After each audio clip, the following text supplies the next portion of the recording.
Hey folks, welcome back. I'm David and we're here in my shop where I build E-War guitars. And this is going to be episode number 14 of the tutorial series on how to build an electric guitar. And in this series, this is the guitar we're building right now. And in this video, we're going to take this thing from a flat top guitar with no binding to we're going to carve the top and we're going to put on the binding. Isn't that looking cool? I think it's looking really cool. I'm really thrilled with the way this thing's coming out. Anyway, I hope you all stick around and check it out. And if you dig it, how about you give me a like and subscribe. Anyway, let's get rolling with the video.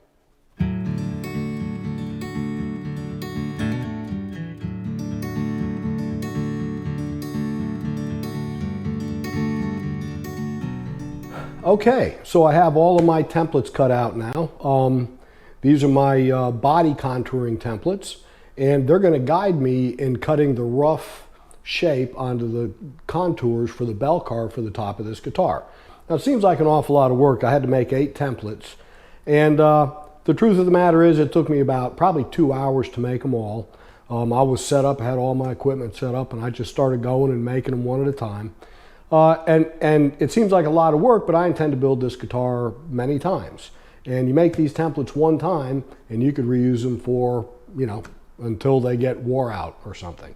So anyway, so what the idea is now, I'm going to put each template on here. Now the first template, I'm going to use this bowl bit right here, and it is going to cut, I'm going to set it to cut all the way down on top of this binding, or just a little shy of the top of the binding. I'm going to leave the last little bit to sand and cut in by hand. Okay, and then each one of these templates that go on there, I'm going to raise the router cut depth by 1/16 of an inch. And by the time I get up to this last one up here, you can see here's my tailpiece and bridge, and here's the pickups. This last cut is going to go around here, which is going to be 1/16 of an inch down from the top, and the rest of it I'm going to shape that in by hand to get up to this line here basically, which is the area you don't want to touch because you want that flat up there for all your components to sit up on top nice. So anyway, so that's what we're going to do. And the one special thing we're going to do, I have 8 templates and we're rising overall 7/16 of an inch. So that seems like one too many templates. But what we're going to do is the second template that goes down is going to be this little guy right here, which is just a little 1/2 inch bullnose bit. And I do that so the first one's going to cut me down on top of the bottom, a binding, and give me like a flat rim around the edge of the guitar. This one's only going to come in about 1/4 inch, and I'm going to sink this down just a little bit and cut it again. So I'm just going to do a little 1/2 inch round little bull nose down into the edge of the guitar, or 1/4 inch in from the edge of the guitar, and that's going to allow me to sand it so it's going to come off of the binding, it's going to dip down a little bit and then go up into the contour, and that just gives a really nice definition around the edge of the guitar. PRS does that on their American made guitars and it looks really good, and I'm going to try to accomplish that by using this guy right here. Anyway, I'm going to get the camera reset and we're going to start putting these templates on here, and I'll show you how it works, and hopefully it comes out nice. Anyway, let's get rolling with that. I sure love my bench. If any of you all would like to see me I did a little series on when I made that bench. If you all would like to see it, I'll stick a link up there for you to check it out. So I'm just setting the depth of that, the router for this first round going through here. I'm setting the depth so it cuts that first cut right down on top of the binding. And then each successive template after the first one, I'll raise it 1/16. Actually, let me correct that. The next template, the second template, is going to go down probably a small 1/16. And then from there, I'm going to start raising 1/16 of an inch each time till I get up to the last template, which should leave me basically 1/16 of an inch short of the level surface on top of the guitar where the bridge and the tailpiece and the pickups go. So here I'm checking. See, I've got just a little bit of that walnut proud of the top of the binding, which is what I wanted because I'll sand that by hand. And there's that little dip I routed in there. That was the second template I just took off. And that was that little 1/2 inch bullnose dip I did. And then from there, I just slap down each of the other templates, raise the router 1/16 of an inch, run it around like that, and I wind up getting all the steps. And by the way, I've done several guitars in different ways. I've done it with angle grinders and things like that. And You know, sometimes you get really lucky with an angle grinder, and it's kind of fun to do, and it comes out looking really cool. But one swipe in the wrong direction, and you could, you know, you can mess up a guitar top with that too. This is a more accurate, more reliable way of getting good results each time using templates like this. And really, it just didn't take that long. I mean, I probably spent an hour putting all these templates on and routing it like that. And it made the whole carving and sanding of the body much quicker. And it really came out cool looking too. And I could repeat it again after this. Okay, so I think that that turned out okay. I think that looks pretty cool. Got that little indentation around the edge there. And I've basically got the basic carve started right there. So now what I've got to do is I'm going to go around, I've already kind of started a little bit, but I'm going to go down through with my chisel and cut down these ridges because it's obviously the low spot we're looking for. And then I'm going to begin sanding and shaping this with my DA sander by hand and with those chisels. And we're going to finalize this carve, but I'm not going to touch this bottom lip down here because that is where our, you can see I'm just a little bit high with this spot right here on the binding. And I'm going to stay away from that because once I get this a little further along and roughed in, I'm going to glue this binding on. And then we can come and we could finish cutting down this perimeter edge here. So it sits real nice right on top of the binding. But anyway, I'm pretty pleased. I think it looks good. So I'm going to get set up and we're going to start doing some hand shaping on this thing. So I know in the video that looks, those ridges around there look kind of ugly, but I promise you, it really wasn't that bad. It wasn't too bad at all. Just went around with my chisels and some my DA sanders and got all the ridges out of there, and it wasn't too bad at all. It really wasn't. I really enjoy the heck out of carving these guitars. I mean, I think it's just a beautiful look when you're done, and it's just a lot of fun. Now you can see I'm going down into that dip, but I'm staying off of that perimeter edge that's sticking up that's gonna be where my binding sits. That's important to leave that full height for your binding, and then you cut all the perimeter walnut and the two binding strips, you cut them down all together at the same time, so you have a nice real level flat top to your binding around the edge. Nice switch, that's a little 3-inch. That other DA sander was a 6-inch, and this is a 3-inch that I picked up because it's much handier to get into those tighter, steeper curves like on the two insets on the sides of the guitar. Okay, so I think that's getting there. Got a nice little curve going in the top here. Going to bring those two lines together right at the point. Starting to work this down, but I'm going to have to get this binding in here. I'm getting a little too close to my binding ledge to keep going with that. I got a nice deep dip in here all the way around. I think that's going to be kind of cool once I get the binding on there and this cut down. I think that's going to look cool. Still got a lot of sanding to do and a lot of shaping, but I think in general it's coming pretty cool. I think it's looking pretty good.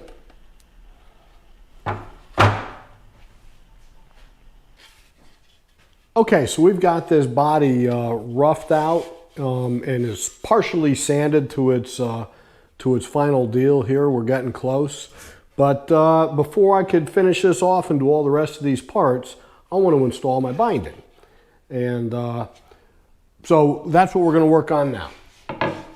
So what I've got here, I've been working on this a little bit. I've got the maple portion of the binding in here. It's soaking in ammonia right now. So I've got 4 pieces. I cut them to rough length, and it's soaking in ammonia, which helps, I don't know, does something, breaks down the fibers or something. And what I'm going to do is I've taken some of my templates for this guitar that I don't need the outside edge on it, like this one. This is my neck pocket template, and I've routed a binding channel in it. So I'm going to pull these pieces out, soaking in ammonia. I'm going to tape it to this as though it was getting glued to this. Once that dries, that binding will hold that shape. Works really nice. So I'm going to go ahead and pull the camera around here where you can see this good, and I'm going to start doing that right now. And I'm going to do first the maple set, and I'm going to do the red heart set. And then maybe by late tomorrow, they'll both be dried and ready to go, and I can glue them on. So that's a piece of PVC tubing. I store that ammonia in it, and I use it whenever I'm doing binding. So now this maple, I had that soaking in there for, I guess, probably 45 minutes to an hour. And it got really flexible. It turned out real nice. That soft maple, it's a curly maple, so it's the soft variety of maple, and it bent really nice. Red Heart was a little tougher to deal with, for sure, but I'll get to that in a second. But anyway, I just go along, and that's a binding channel routed into that neck template, and I just tape it down really good, just as if it was getting glued into the guitar. And the maple holds its shape really nice. I've done it several times with maple. So I had to use two different templates because I've got basically 5 pieces of binding going on there. So I used one template for the 2 sides, and this other one that I've got here, I did the bottom and then the 2 top pieces too. So, and it turned out well. Just tape it down and away we go. Okay, so I think that went pretty well overall. The maple went just as I expected it. It bent nicely, and I think it's going to hold its shape well. The Red Heart, though, is the first time I've ever tried to bend Red Heart. And these bigger sweeps went okay, but up here at the top, it was a little tougher. Of course, this side was okay, but the Red Heart didn't seem to get nearly as flexible as the maple does. It's like it retained its rigidity even with the ammonia on there. So I'm just hoping it kind of holds its shape, which will make it a lot easier for gluing these things on. But anyway, I'm going to go ahead. First, I'm going to glue on the bottom, both pieces, both the maple and the Red Heart. Once that dries, I'll cut the ends and I'll do the 2 insets. Once they dry, I'll cut the ends, and then I'll do the 2 top pieces. Anyway, let me get the camera set up, and we're going to get on that right now. Yeah, so I like to do a little dry run with this binding to make sure everything's going to go good and not crack or anything, and make sure it held its shape well enough to get it to glue in there without any gaps or anything like that. So this is just a little quickie dry run. Well, as you can see here, the Red Heart did not retain its shape, just barely a fraction of what it was. Before I start getting glue on this, I'm going to go ahead and give it a dry run just to see if I'm going to get anywhere close at all without making a mess of this, because I could always skip to plan B if I had to, but I'm still hoping for plan A. You know, it looks to me like it's going to work. And I think it's going to be pretty cool. Okay. So whenever you're doing this binding, you got to work pretty quick, especially the double layer stuff. So I'm pretty quick about putting the glue on there, and I stuck the maple binding, just kind of laid it in place and then put glue on the back of it too. So, and then you work really quick with that tape. I start right in the middle. I got little center marks on both those pieces of binding. So I know when I get to the end, I got enough left over to cut on the end. And then you start working really quick. And that's incidentally, that is 3/4 inch wide Stumac binding tape. And that stuff is awesome. I mean, it is sticky. It holds really well. And you could really pull the heck out of it too. I broke probably a couple pieces, but only a couple. Out of all those pieces of tape I put on there, I only snapped a couple of them.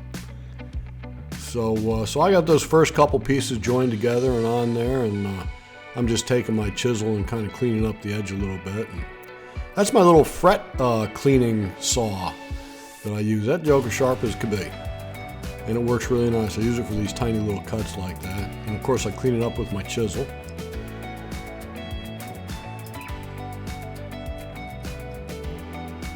And then I get my, that's actually my fret saw now that I'm going to use to cut the piece that's going to join onto it. So I'm cutting this just maybe a 1/16 of an inch long, and then I'll hold it up into place, and I'll kind of see how it fits and everything. And so I'll finish this cut from here on out with my chisel, as you can see right here.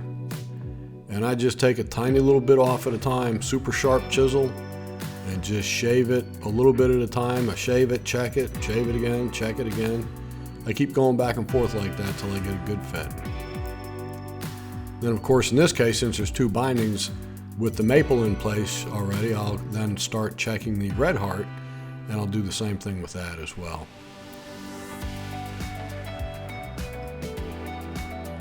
So I just keep working at it till it fits nice. And then when I'm gluing it in, I always start gluing at the joint first and taping, and making sure I'll hold that joint in first, because that's the most important thing. The other end's going to get trimmed off. I'll hold that in place real tight, get that piece of tape on there, make sure it's joined up good, and then I'll proceed on with the rest of the binding, pulling it down into place.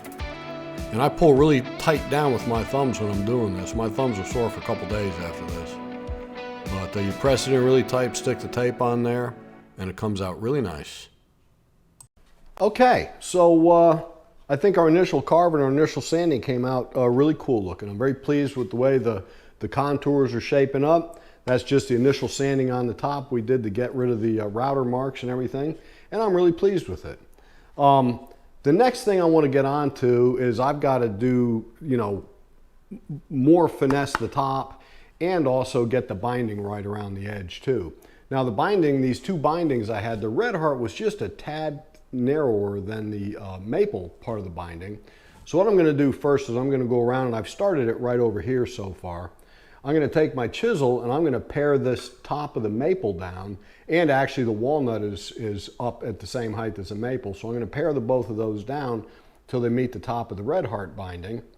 Okay, and then once I do that, so once I get the walnut, the maple, and the red heart all flush on top, once I do that, then I'm going to take some of these round chisels like this guy right here, and I'm going to cut the walnut. I'm going to, we have a dip in here going all the way around this guitar, and I'm going to go ahead and shape that walnut to where it goes, is a really nice smooth transition between the maple binding and the rest of the dip down in here around this thing. So, and I think that's going to look pretty cool, and I think these round chisels are going to take care of that really well too. And then the other challenge I've got to deal with on this guy here is this. Let me try to show you this. Let me get my glasses down. The top of the body here, now all the way around the thing, the maple, or the binding rather, is the same height as the adjoining walnut, okay? In other words, here it's going to come in and go down. Here I've got the walnut actually turning down on top of the binding. I've never done it this way. I've normally sloped it all the way through, but I thought that might look kind of cool with the little ledge in here. So I'm going to have to do some extra careful work in here to get a nice transition between the binding and the body. And the same thing on this side here. I've got the same thing. I ran this binding all the way through here, which on a lot of guitars, as you know, they'll just cut a wrist carve right in here and kind of not even put the binding, like PRS doesn't even put binding up here because of that wrist carve. So I'm going to do it a little bit differently. So I'm going to have to do a little special finessing in here, and probably with some of those really small round carving chisels and some sandpaper and my flat chisel and stuff to try to make it work out right. But anyway, that's what we're going to get going on now. We're going to continue sanding on top of the body, and we're going to work the binding into the body now and get that bell carve looking really cool. So I'm going to set up right now. We're going to get going with that right now.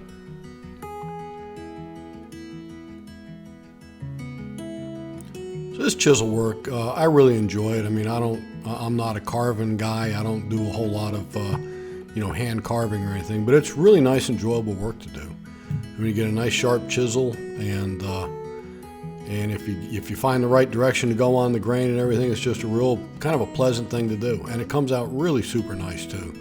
This is one of them deals where I think a hand tool like this, a good hand tool, is just better than a power tool.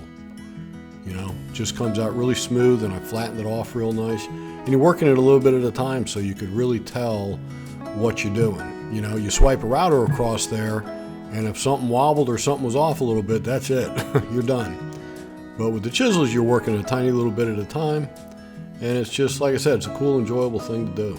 I'm going to use a series of different round chisels to cut those tight little spots in there, which gives really nice definition to the guitar too when it's all said and done. So then I had to make this little, I made this little sanding tool, which is a piece of dowel, and I cut two little ovals, one on each end, And I put one side had a piece of 80 grit sandpaper and the other side had a 120, I think. And I used that to sand the top of that binding, and it worked out really well too. So now you can see I'm going back in here now and I'm cutting down on that walnut to extend that dip, or that, that deep recess right to the binding. Now here I'm doing that same thing, got the same round chisels, and I'm basically doing a curve. I'm curving it slightly between the top of the binding and to where it gets up into the walnut. So, and that came out looking really nice too. I don't think it shows up that well on camera, but to see it in person, it really turned out looking cool. Now I'm just cutting that corner down a little bit. And of course, this is all followed up by an awful lot of sanding. There's a lot of hand sanding in guitars, and I really haven't gotten into the hand sanding yet, but I will. Once that neck is glued into that body, that's when I'll really start doing the hand sanding in line with the grain and all that. We're still kind of in shaping mode here, and the hand sanding will start after this. So now I'm going over it with my DA sanders, and I'm taking out, and as the body gets smoother, you could feel it, and you could feel ripples or waves or things that are like not flowing along with the whole carve. And those DA sanders work really nice at working that stuff out.